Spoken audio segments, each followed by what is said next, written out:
With Quakecon 2025 happening right now and all the excitement around all things id Software, I had the great opportunity to sit down with Director of Engine Technology Billy Khan from id Software and Senior DevTech Engineer Matt Stack from Nvidia to talk about those nitty-gritty details behind Doom the Dark Ages path tracing implementation. How did id get it to work? What challenges did they find along the way? Let's find out in this in-depth interview as I hand over this video to my past self as my interviewees will introduce themselves. Take it away, Alex.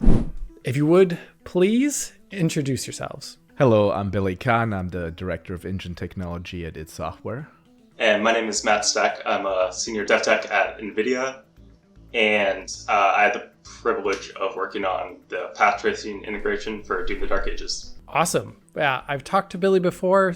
I think unofficially. I don't think is this our first official video together, Billy? I think the reflection one, we did the reflection one together for It Takes 7. That's true. Okay. So yes, that was quite a while back. And that's my first question actually here for the video is about timelines. When did the integration of path tracing start for Doom the Dark Ages? Well, it depends on when you conceptually. I've been thinking about this since It Takes 6, right? When it comes to like folding out the 10-year plan of what we're gonna do over these time periods, right? So we start making changes in It Takes 6, then we made more changes in It Takes 7. We had that awesome patch in It Takes 7 with Eternal.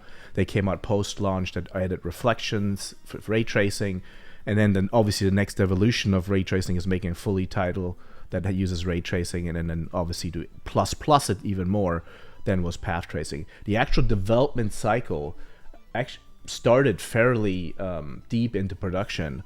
I think we started in March of this year or something like that. Oh wow! It was fairly late, but we had a great. We had Indiana Jones, like the MG team, already had done some work with Nvidia prior, so there was some prior knowledge there. And kudos to Yim and his team, and Magnus and Marcus at MG and the Nvidia team that kind of started that process. And then since we were shipping, we kind of started off a little later because they shipped before us, and so we just kind of like took some of those ideas and brought them into our title, and then took them the long way to make them work with It Takes 8. As you know, there are slight differences between Motor, which is a variant of It Takes 7, and then It Takes 8 required some more modifications too. In our title, need more modifications. Yeah. So actually, was there like wholesale code being taken from what was going on in Motor? Because they at least used a very similar ray trace GI solution as you did with the base game here. Could you just like wholesale take some of the code there? Like what were the special modifications required then to make it work under It Takes 8 specifically? Well, there are functionally, the engines are quite different. Even though It Takes 7 or Motor got a lot of those changes from It Takes 8, we ported some of those things to make Indy, have some of those features. We were able to take portions of it, not everything. Because also our rendering pipeline was vastly different. So we were able to take some of these concepts, like some shaders, but then we had to change architecturally how those calls were made within our engine, or we added new features like OMM, etc. And then we did some tests on what we're gonna do with hair, etc. Like those experiments kind of all started in various forms. So the ideas of what we want to accomplish were similar, and we were able to bring many of those shaders over as initial pass, but we had to go through the process of making it work properly with It Takes 8. And there were nuances there because the way the scene graph works, or the engine actually works on the GPU with formulating the draw calls and the compute shaders, etc. All that stuff had to be adjusted to make that work. And Matt, if you want to chime in on any specific details that you recall that you want to maybe call out. Yeah, it was definitely a great head start that they were already working on it in a similar engine, but it diverged pretty quickly. And especially just like the games are different. When I think of like Indiana Jones, I think of like very diffuse like woods and glass, like the college scene. They had to focus a lot on that scene, and it looks really nice. But Doom is like a lot of metal, really specular, emissives everywhere. So that in of itself kind of diverges like our approaches to it. Like we had to do some pretty different stuff with. We used the same technologies like Shark, spatially hashed radiance cache, that was developed for Cyberpunk. We had to do them totally differently for Indie and Doom. So it was pretty interesting, but it was great to have Machine Games and the team from Nvidia who did the patch tracing helping us. I'll ask a little bit more about that later and the differences between how Shark was used in Cyberpunk, because I was going to ask about caching. But I kind of also want to go back to, you mentioned this was like a long period plan there, Billy, starting with idTech 6 almost to bring ray tracing into the engine. How much of a leg up did it give you to push that patch for idTech 7? You already had at least ray tracing in the engine at that point. How much did that help you to bring in path tracing? Well, it kind of solidified our ideas in a sense that it proved some of the concepts we had in mind of what we wanted to do. As you know, we were very fond of having large shaders rather than having thousands of them, and that actually has helped us ever since idTech 6 and idTech 7, and that is extremely important with ray tracing and path tracing, because you don't have to worry about so many different variations and divergence, and that kind of solves quite of those problems naturally, because we didn't have to deal with those 10,000s of shaders that other engines have to deal with. Everything is a unified lighting model ever since idTech 6 and 7, which means if you fix something in the main lighting path, you could guarantee that it works for the vast majority of assets. And of course, there are some corner cases such as glass or opacities or some particles that we have to make changes in, but it kind of brings the problem set down and allows us to find much more pragmatic solutions for speed purposes, but also be able to say, I know that this works across the scene. I don't have to worry about many corner cases. Now, there were lots of bugs we had to solve, don't get me wrong, but it still simplified the system quite drastically, and it proved the fact that that our approach that we've been doing for over the last decade or so actually helps in these moving forward as well. So I love how quickly you're getting into the questions I was going to ask. But speaking of these larger shaders, so you're maybe having less divergence problems, but is there actual size during the ray tracing for the payload? Like, is that actually a trouble in its own right? I think one of the challenges we face is obviously the compiler, right? Because you're gonna be occupancy bound if your shaders are huge, and so you have it also has when you have these large shaders, it could be that you're ALU bound, and you may want to use async to do some bandwidth work on the async queue, or vice versa. And so there were portions of the code where we had to be clever about when we wanted to optimize and where we in, and we had to find those bottlenecks, because there are like faster portions of the shaders, more expensive and evolved ones, etc. And then the compiler can struggle with those things.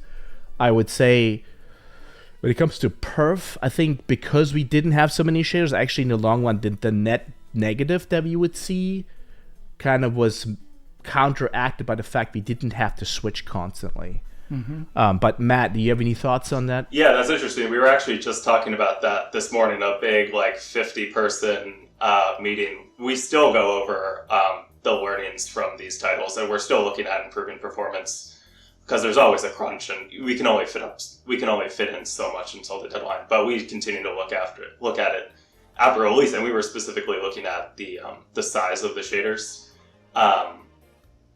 We currently think that it's pretty nice to have smaller closest hit shaders, and then whatever you can put in your payload and send it back to the ray generation shader. And if you can do your heavy lighting from there, that's slightly more beneficial for the compiler, for register pressure, everything like that. But of course, there's a million other things you have to keep into account.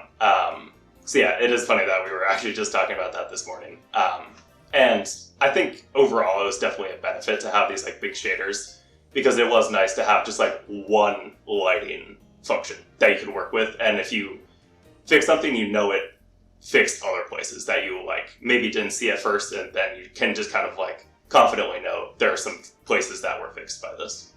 So this is really an interesting discussion point because, NVIDIA with the RTX 4000 series brought in shader execution reordering, and is Doom the Dark Ages using it? And how does it play into this paradigm of actually we have less shaders than a lot of other projects? Yeah, we definitely use shader execution reordering. That was one of the first things we implemented. Just a analogy I sometimes think of for shader execution reordering is like if you're the GPU loves coherent work. So if you think of yourself as like a group leader and you're like planning a vacation for a large group of people, and you get to the spot and everyone just goes in different directions.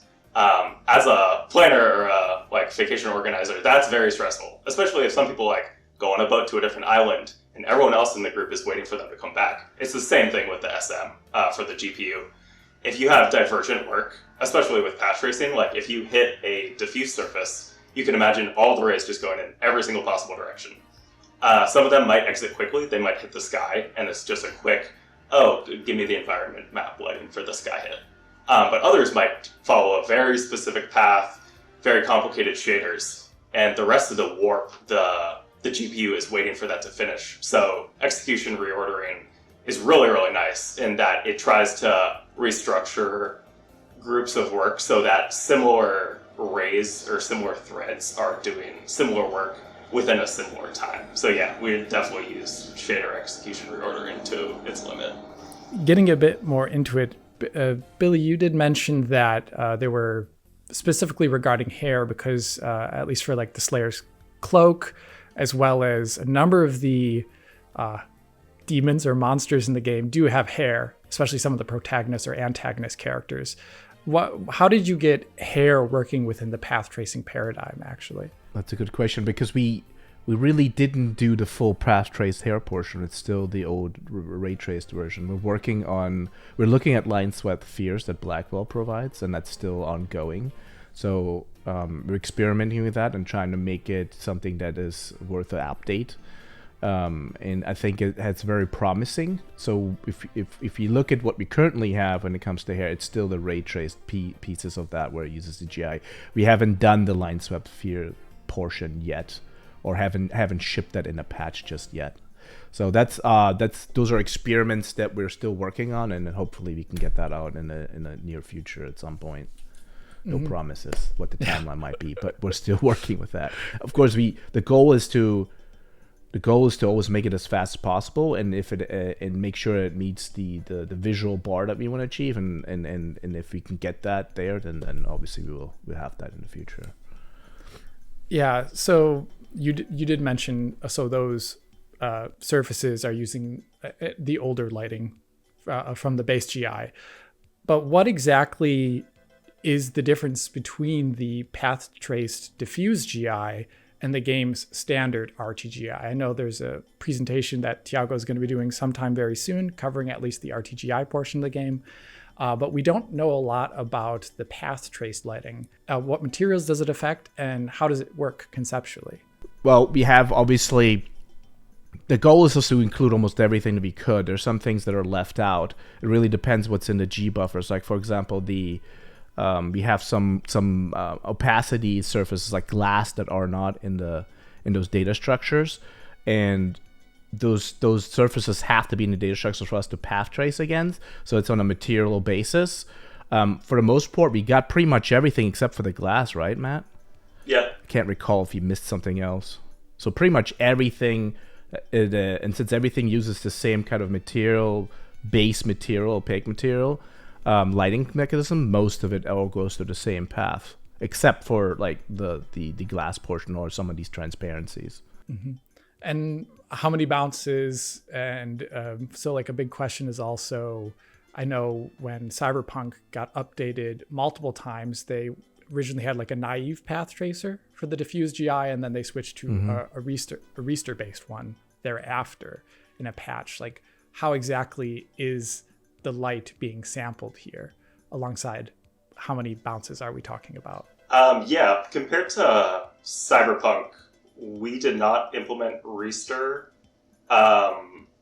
We're looking at implementing ReStiR GI as a potential acceleration for performance in the future.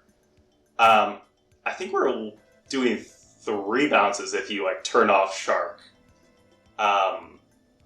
And with Shark, I think you're doing up to 5 for the Shark update. And I think it's interesting the difference between the DDGI style probes for diffuse and the path tracing diffuse, because if you're exiting into the Shark cache, it's actually pretty quick for diffuse path tracing.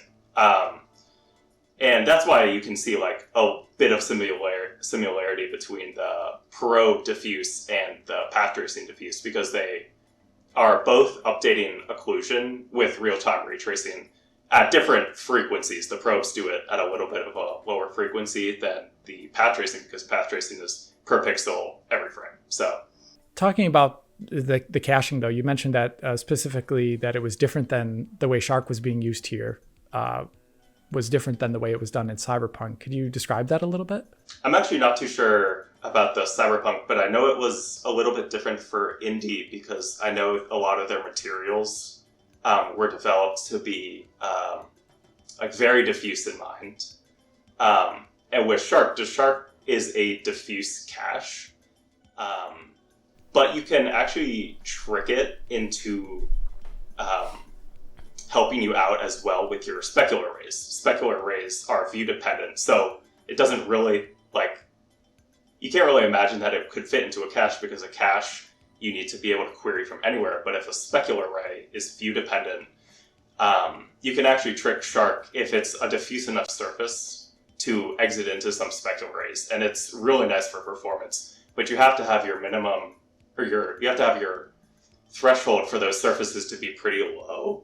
But Doom has very specular surfaces, and I think that's where path tracing shines the best in Doom, for these like very metallic surfaces, highly specular. So we were not able to do that with Shark, and Pete Morley on the Nvidia side spent a lot of time working on this. And I think we did a good job of keeping it performant, like, you know, exiting into Shark when you can. You always want to try to exit into the cache if you can, but you don't want to compromise on the quality.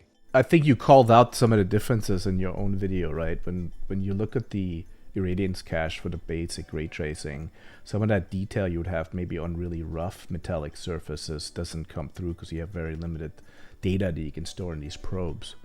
Whereas if you do the path tracing paths, you get much more nuanced detail that you may be missing on those specular surfaces on the floors that you might see, or spill over on the sides, or even on the gun if you look at the gun. Right? Yeah. Keeping to GI here, because you did mention emissive surfaces. How many? There's just gobs of them all over Doom. Did that require special attention to make sure that it wasn't causing flickering? Because there's a lot of small ones too. Like a lot of the enemies just have like very tiny patches of like emissive on them, or the environment. Like was that a question of like how you're sampling, or was it a question of denoising, or both? Like, how did you keep that in check? Because the game is very clean in spite of everything. Definitely both. I think it could be improved with ReStiR GI, and that's one of the reasons that we're looking into it. But I am just like floored by how good RR is. And there's a specific scene with when you're riding the dragon. I think it's the second time you're on the dragon. You exit out of this like metallic corridor. And I was playing in that corridor for a long time, because if you shoot the emissive blast from the turret that's on the dragon, that's an emissive. And you can like do it like one at a time through that corridor, and you can see it like follow behind slightly, because there is a temporal component, of course, to denoising, but it's still so good. And that is a really, really hard thing for denoising. Like, I was just stress testing it super hard, and I was amazed at how well it was doing it. NRD is still an amazing denoiser, but it was just like a different world with RR. I was so impressed. Yeah, the stability and the quality you get with ray reconstruction was very, very impressive. And you can even see some of the, if you look at some of our atmospherics, there's like this slight stippling effect, and ray reconstruction actually corrects some of those that they're difficult to get rid of without adding a lot of cost. And so that was a nice like side bonus thing that we got with ray reconstruction. There's something interesting here happening with DLSS, right? It's the combination of your denoiser working with super resolution, and by combining the two into like a uniform thing, you're actually saving some performance there, you know. But traditionally you would do like, oh, I'm gonna do super resolution, then I'm gonna denoise, right? But combining them two and then using ray construction in addition, all those things together like cohesively in a similar pipe allows you to get perf back and great quality, right? That's a nuanced thing that the public may not know, right, or may not realize. It's not like, oh, DLSS4 is just a newer version of super resolution, right? Or it's a new or reconstruction. What does that mean for me? Well, it's combining the two, you get better perf plus better quality, right? I'm always excited that it's always improving. Like we had an awesome engineer in Nvidia who primarily works on RR. His name is UC, and he helped us with the RR implementation. And he was always talking about how like there's just forever ongoing research and development and like always updating models. So the new transformer model is really awesome and it's a huge milestone marker, but just there's always new presets and models. And just like I kind of mentioned before about there's always going to be like a little bit of Doom the Dark Ages path tracing in every other title. I mean, you'll be able to see that physically in the RR models because we learned a bunch about RR, you know, where it absolutely shines and then where it can struggle a little bit. Nothing's perfect. So they took like a bunch of learnings for RR and are just like going back into research and development right now for the next title. So that'll just always live on in the model. It's fantastic looking, the denoising in general. And it does surprise me actually to hear that you weren't using ReStiR GI, rather something more naive. Yes. So that means there's still technically improvements that could come visually and otherwise. That's really cool. No promises. But you did mention the usage of OMMs. What objects are they specifically used for in the game? Opacity Micromaps, for those in the audience who don't know. Like, what are you using them for? And like, where's the biggest benefit there for performance in the game's vastly different levels? Yeah, so Opacity Micromaps, usually the goal for them is to encode opacity states of micro triangles in a larger triangle. So think of it like a larger texture knowing. And the goal there is to reduce the shading costs in cases where either things are fully transparent or things are fully opaque. I mean, one of but the cost of those is you actually have to store them on disk, you have to bake them out, and then you have to stream them in. So that's what kind of bumps up the VRAM cost and the streaming requirements there. But the benefit of those is the fact that we can reduce the runtime path tracing shading cost on things such as vegetation. Many times particles were also had a great effect on some of the particles there. So anytime when you have alpha tested type of materials, those could work great. And for us, I think from when I was looking at the scenes, the biggest improvements were on the vegetation, on the particles. Earlier, you did mention when looking at opaque, you did mention that minus things like glass being in there. That was probably the only area of the game where I think I was looking at the game's like maybe fourth level. I was just looking at some like the human-made structures there with the glass on them, and I did not see at least reflections on them. Can you explain a bit about like why it wasn't there, or maybe I was just looking at the wrong object? But how is glass treated in the renderer right now? Well, to make them work with path tracing, they're really just missing from the G buffers. We could have, I mean, I think Pete was was looking into this, and he spent quite some time on it. And we wanted to fix this, but we didn't get to it. It's just a factor of time that made us not ship this, because we would have had to retest large volumes of scenes to make sure it was stable and it didn't affect the rest of the scene. But theoretically, you could include these in the GI buffer, and then all that would work. And again, that's something we may look at in the future to also incorporate. But it is definitely possible to get that working with some slight cost increase and potentially some more bug fixing for the corner cases. So it is really just the reason they didn't work is more so I don't want to call it bugs, just they weren't in the GI buffer that we need to sample from. You do talk about the art considerations of that, having to go and retest areas. Can you maybe describe a bit about, since you have two different versions of the lighting now in the engine. What is that process like of making sure it looks good in both, from all perspectives? Like, did you have to replay the game a bunch of times to make sure we didn't see this layer in an odd reflection here or there? Yeah, one of the things that we added in the Tech 8 is called Lighthouse, and kudos to Evan Eubanks to work on that for us. We had a system that we started off in the Tech 7, which was a tooling system we used to make sure that we can do soak tests on the consoles, for example. And it was an automation suite that we used on the engine side. And then we wanted to make that work with Tech 8 on a larger scale. And what that means is that's what Lighthouse was built on. Lighthouse is basically taking those ideas with those tooling that we had and expanding it to go across lots of test scenarios. So what we do is Lighthouse is basically a way of launching the game, running tests on the game, and then we capture video data, and then we can contrast from all the platforms. You have basically all the cutscenes playing, for example. We catch them all, and then we can show them in shot grading, and the artist can notice when there are bugs there, and we can spit them out as videos. We can do deltas, etc.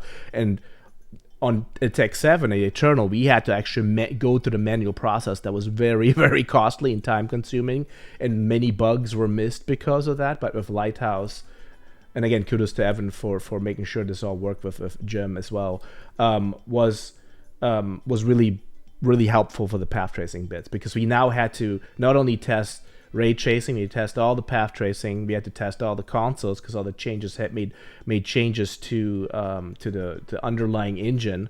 And whenever you make changes on the underlying engines, you have to also test the previous and other platforms so they don't have any kind of regressions in performance and or introduce bugs, or worst case scenario, it might affect gameplay, right? So Lighthouse was a major boon. Obviously, kudos to QA for also retesting things and running captures for us to find these bugs. It was a large effort, and I think you cannot understate then that a small change, even the smallest change, can require lots of retesting and regression testing to make sure you're not breaking something in the process of adding a new cool feature.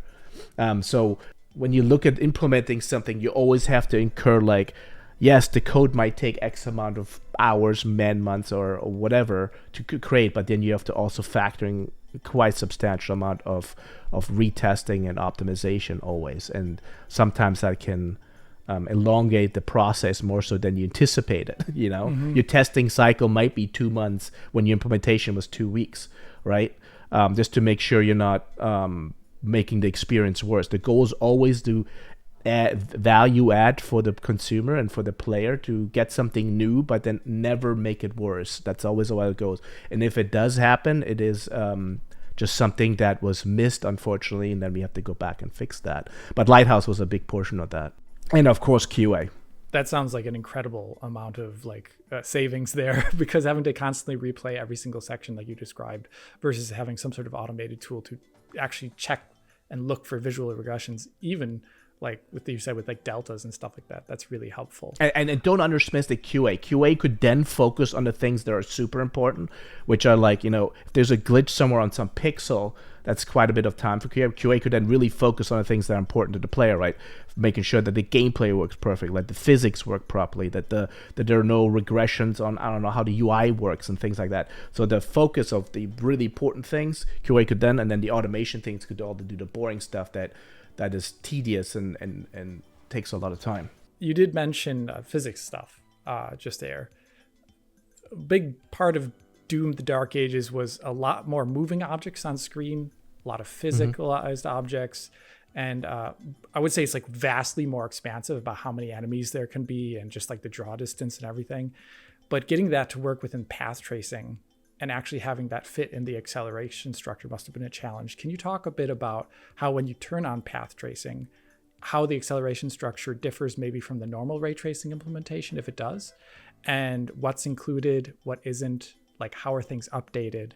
I don't think we changed much of the BLAS or the BVHs, right? It's all the same stuff. We just used the same BVHs. We didn't. Now, granted, there's like, some minor updates on the TLASs, I think, in some regards, but other than that, there wasn't. The BVHs are pretty much the same. We have now the OMM textures that we're streaming in, right? But they're not part of that structure. Just that's an added cost of VRAM that we need to load into the buffers. But when it comes to the BVHs, we're using the data set. That's incredible.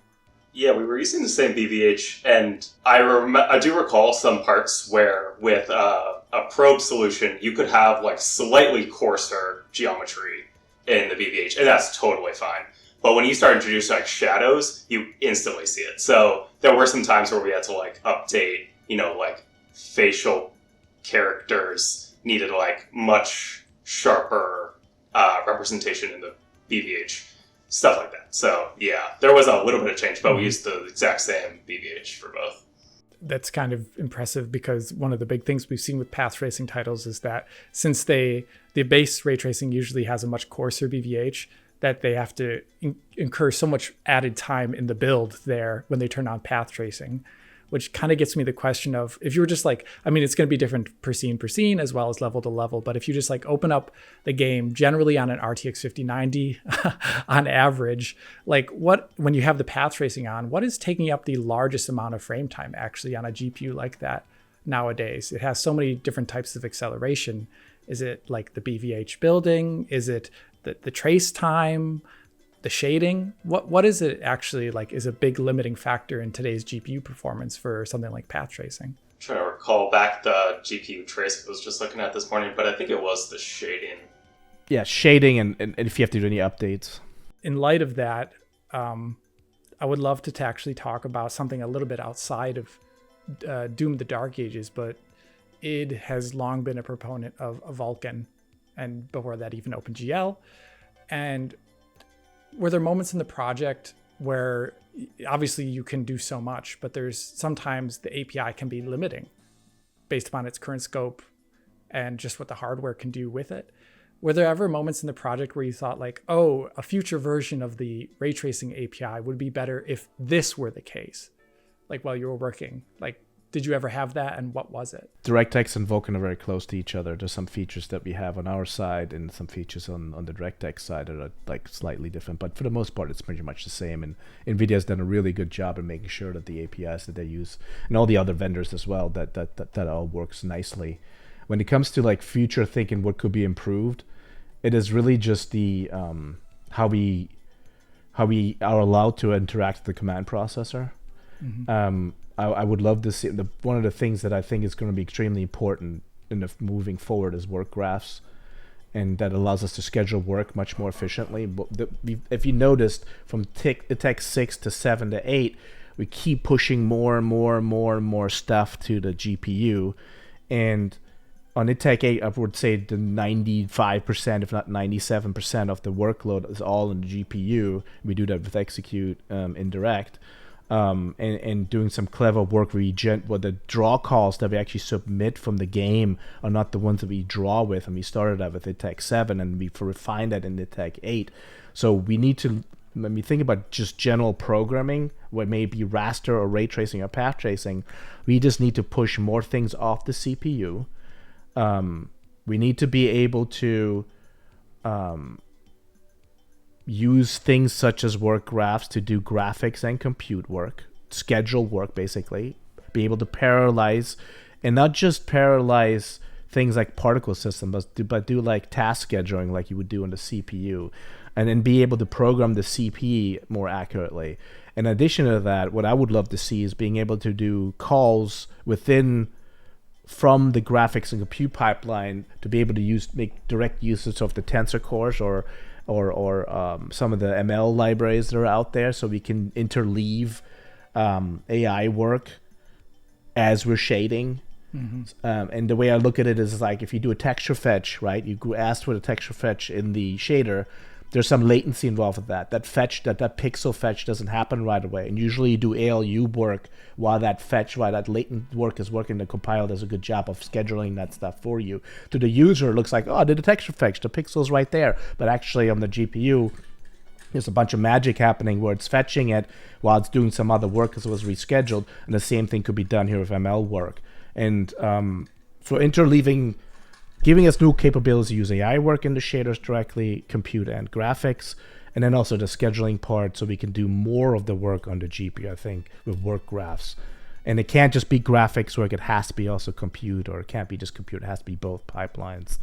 I think in my view that those are the next steps when it comes to just making things more powerful for us to do amazing things with. Do you also see maybe as part of the ray tracing aspect of it that right now everything's very much so focused on triangles, and only with Blackwell we see another primitive being added in?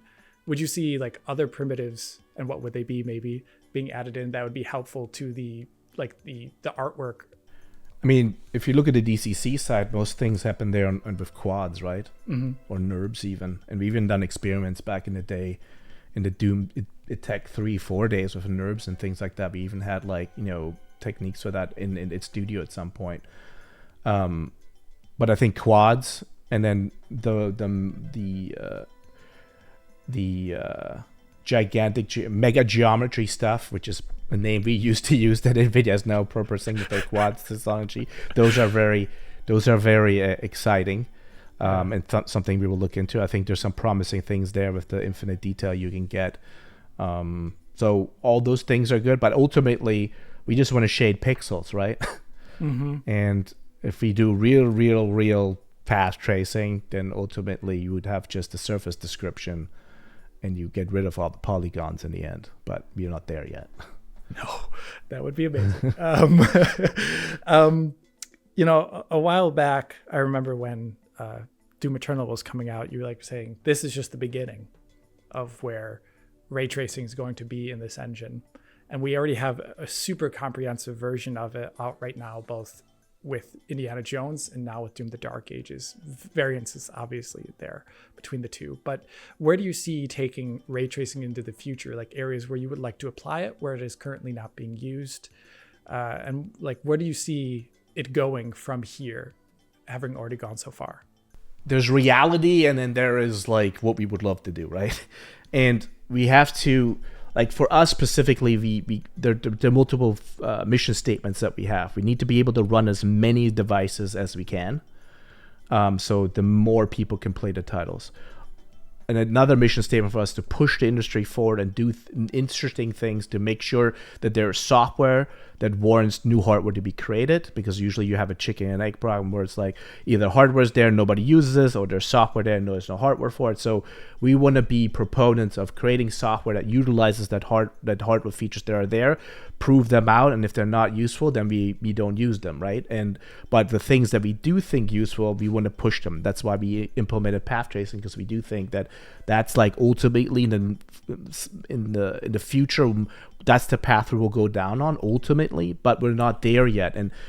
But there's an inflection point right now where hardware is not progressing as fast as we want it to. We're hitting some limitations with power and like, speed wise. And of course, we want to make sure that more and more people can play on these devices. So our goal is to scale more, have really high-end capabilities, but also be able to scale in the direction with the hardware that people already have. And as they naturally update, the products will still work for them. So if they enjoyed Doom, the Dark Ages now, they will be able to still enjoy it in the future when they get new hardware, and still like, wow, it looks even better now that we have path tracing. So it's kind of like both things at the same time. It's very important to us. If you noticed, our hardware support in ITech 6 was about 3 to 3.5 years of GPUs, and then for ITech 7 it was like 4 to 5, and now with Dark Ages ITech 8 it's like 7, 8, 9 years. Yeah. And we always look at what devices are out there, what their capabilities are, and how we can push the envelope while still including the widest gap of hardware. And I think this is the biggest leap in scale that we had with the devices that we support, but also one of the biggest leaps in technology wise of being able to push if you have a high-end card to really enjoy these new features, which is a testament to the hard work of our team, to Thiago and Bogdan and Oliver and Jean and Johan and everyone on our team, and Ishan, etc. They've been pushing on these, and Philip and Dominic to push on that front, but also keep in mind that we need to support so many devices. And of course, all the great stuff that Nvidia is doing the research they've done with ReStiR and DLSS, and kudos to them. And working with Nvidia directly and the other IHVs, we have great partners to kind of keep that in mind and keep us grounded.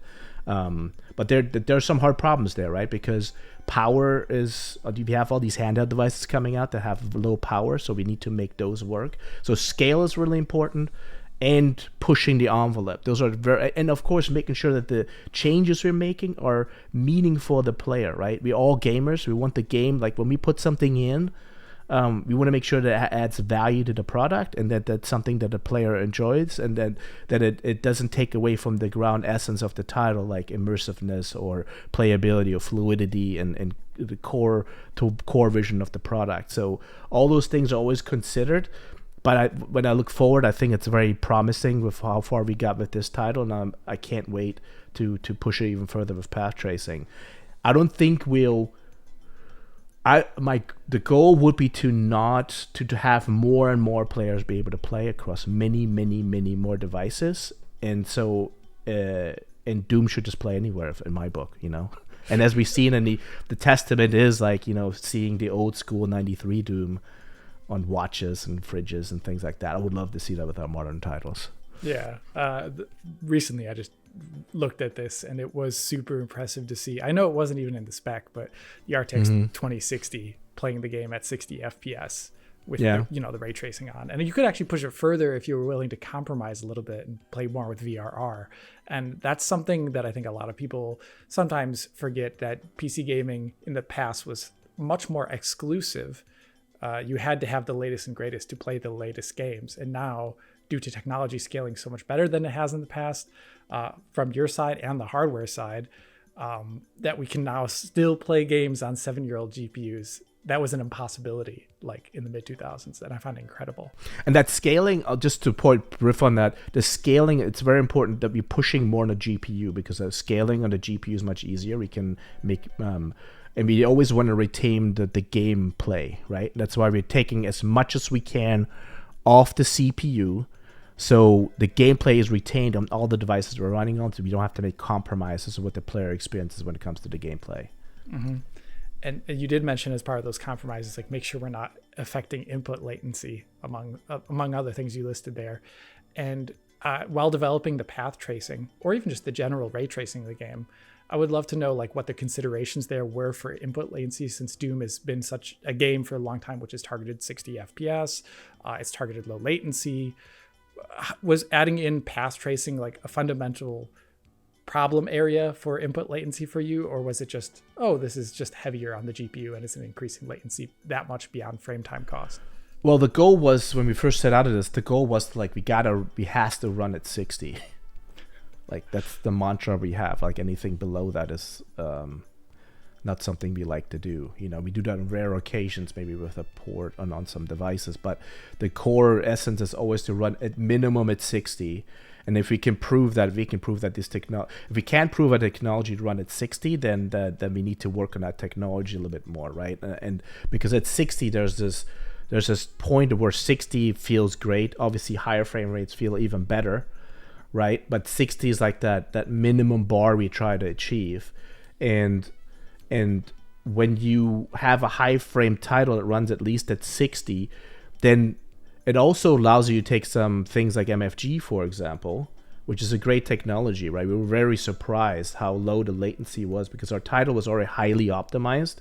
And when you take a technology, then you're like, people are like, well, you wouldn't run that on a lower frequency title, right? Because then you notice the feeling of that. But if you're running on a high frequency title and then add MFG on top of that, you're getting the benefit of increased smoothness with very, very, very minimal latency improvement. As a matter of fact, the timings that we had were really almost imperceptible to the player. Like you had to like look for the values. We actually did tests on this and did data gathering, and we were surprised the numbers were so low that it should be imperceptible to the player, even though it was turned on. But then the benefit is we get to leverage these, push the envelope with your graphics. And MFG then allows you to get the smoothness back for your high frame rate monitors without sacrificing input latency because of things like reflex and just the game and the core engine running so fast, right? Mm-hmm. I think it's a symbiotic relationship of using these technologies that are being developed by acheived, such as Nvidia, and making sure that your own title has the least amount of input latency you can have. I think, right, if your core game lag is already high enough, that's always going to be problematic. And I think it's in every game's best interest, every software's interest, to make the latency as low as possible, because even in a spreadsheet, right, or on a tool or on a Word document project, you want to have the least amount of latency, because then it makes the work you're trying to do more fluid. Yeah, much more responsive to your immediate reaction. And that's something I'm really a big proponent of in UI design, and I've talked about a long time on DF. But that's a different discussion for another day. That's like a lot of the core questions I have. But one of the ways I always like to end an interview actually is always to ask, as part of the production of Doom: The Dark Ages, or as part of where you worked on the path tracing portion of it, what was one of like a great moment, or like a favorite aspect, or just anything that you really enjoyed on the project that you want to talk about? Oh, wow, there's so many of those. There's so many of those. I mean, we had so many great wins on this game. Lots of things. I mean, when we first got the dragon to work and just the way we wanted, that was an awesome moment. Or when you first got the early prototypes of the Atlan, that was amazing. The play testing that was great. Having that power fantasy of being the Atlan smashing things. Of course, the Doomslayer experience is always great. But we also have, or like when we implemented the vegetation system, having the art team really go crazy and building these forest levels that, some of them in our prototype levels were, different from what we shipped with, but the end result turned out really well. Or if you look at, there's so many great, when we looked at the volumetrics we have for this game, like Ishan did a wonderful job on the volumetrics. Or even just when we first got the prototype in the early stages of Attack 8, and when Tiago was like, here's the first version of the Radiance cache, and we're like, oh great, we can finally nuke this code, and everybody, what you see is what you get. I think that's one of the most pillar moments.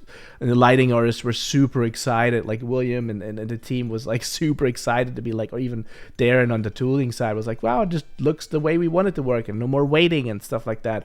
Those are like when you see your peer developers get excited about something, that's and in addition to the players, but that's not something you get while you're developing the title. That is wonderful, because you just made it easier for someone to work, and then they can express what they're trying to achieve much more easily, and there's some joy in that, right? There's lots of awesomeness, because we know that if we empower our developers internally and our creatives, then there will be some significant stuff that we can prototype and experiment with, and those are always rewarding. And there are like hundreds of them I could list. And I would say it's a testament, not only from the tech side, but a testament to our development processes. And I give kudos to all of our departments, is that the alignment that we foster between the teams is where the magic happens. The alignment of production with art, with animation, with programming, with gameplay, with AI, etc., physics, whatever department you want to think of, us all working together towards a common goal, in the communication we have, and the camaraderie, and the vision that Hugo portrays and that Marty give us to focus on, is really testament of how development should be, and that's why the magic happens. It's not a one individual or one core technology or one piece of asset. It's that collaboration that works. It's really the team that makes these products shine and how we work. And I would, I hope that more teams have the opportunity to work like this, because that's when great products get created.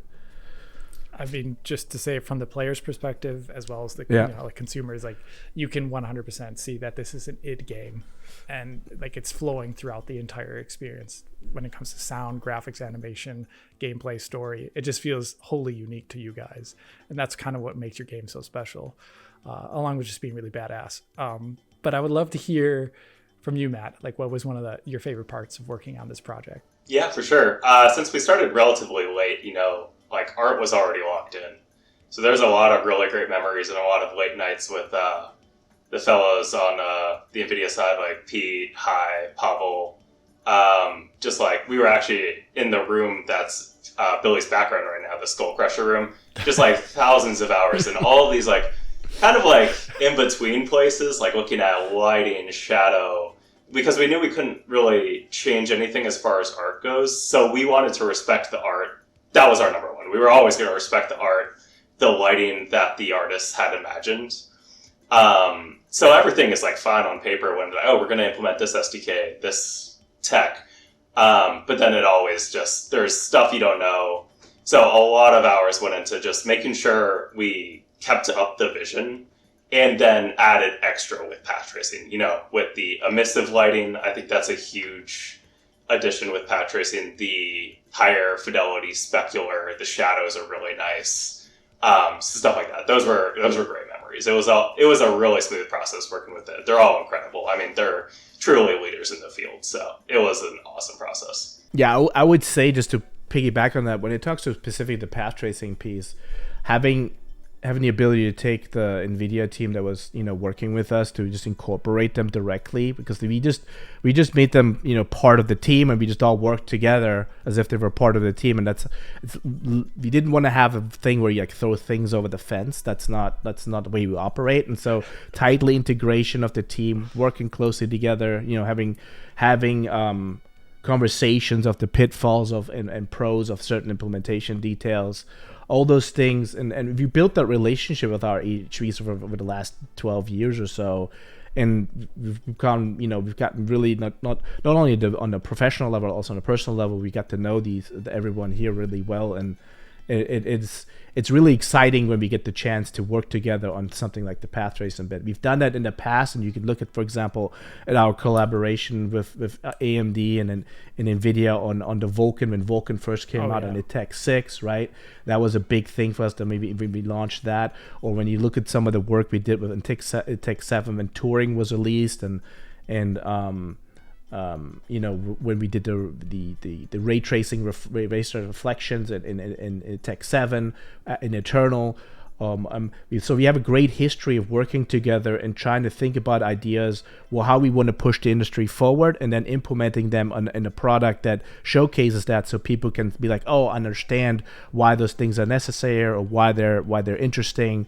And then also have a proving point for them, right? And being able to do that for so many years together, and luckily being successful at it is really rewarding, you know. And you know, I want to give major kudos out to Matt and Hai and Eric and Sanji and etc. and everyone at Nvidia, and Pete, everyone that helped us get to this point. You know, it's been a long going partnership, and we'll keep going if we can keep going. One of my favorite things is that the DNA from every previous path tracing title is in this game, and everyone who worked on those previous games had a say in this one. So the path tracing implementation for Doom: The Dark Ages will live on forever in every future path tracing game, and that's really exciting. That's awesome. That continuity. Yeah. You're always like building on someone else's work. That's incredible. But Billy, Matt, thank you so much for talking to me and going so in depth, even to some of my inane questions. I'm very grateful for that. But thanks a lot for joining me. Thank you very much. Thank you for having us.